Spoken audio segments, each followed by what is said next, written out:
वाला है वो है आपका मैथ, यानी मैथ जो होगी वो आपकी होगा भारती भवन, जिसमें हम पार्ट 2 मैथ बनाएंगे, क्लास IS के लिए होगा। तो चलिए हम पहला एक्सरसाइज की ओर ध्यान देते हैं।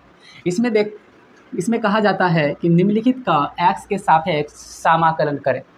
तो भाई हमने पार्ट 1 में भी पढ़े थे अवकलन करें, यानी कि अवकलज, यानी उसमें भी था हमारा डेरिवेटिव निकालने की सिस्टम, और उसकी फंडामेंटल भी हम लोग पढ़ चुके हैं।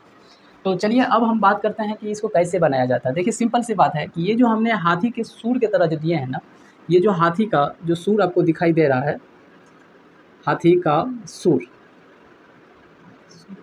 ये जो हाथी का सूर है ना, इसी को कहा जाता है समाकलन, इसी का नाम है समाकलन। भाई इसको ध्यान से देखना, इसी का नाम है समाकलन और इसी को कहा जाता है इंटीग्रेट भी।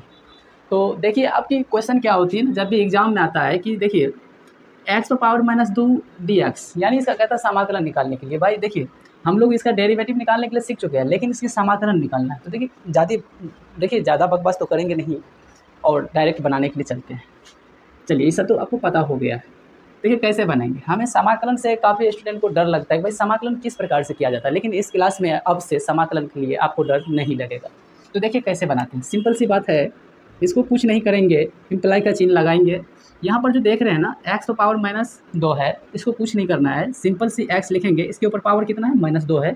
समाकलन के लिए हम हमेशा +1 करेंगे, यही चीज़ को हम नीचा में लिख देंगे। देखिए जो ऊपर में लिखा था ना हमारे पावर में, तो वही नीचा में लिख देंगे, और इसके ऊपर कुछ नहीं है, इसमें मतलब कॉन्स्टेंट वैल्यू कुछ नहीं दिया है, तो इसके लिए हम A से Z, यानी A से लेकर Z तक हम कुछ भी रख सकते हैं। चलिए हमने C रख दिए हैं।